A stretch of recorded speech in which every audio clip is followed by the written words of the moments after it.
code splitting.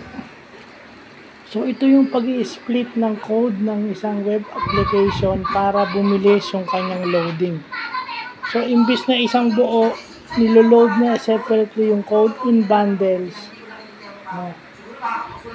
So yun yung nagpapa-optimize ng pagdi-display niya kung isa-isa yung pag-load. Kasi pag isang buo, minsan hindi kakayanin. So code splitting pala ang tawag dyan, ano? So IT vlog na naman tayo. Magandang nalalaman natin itong mga bagay na to. Well, ito yung mga new terms. Ito yung mga new terms sa computer science and information technology na nalalaman natin, lalo na itong code splitting. So, yun lang. Yun lang halos ang pwede natin sabihin.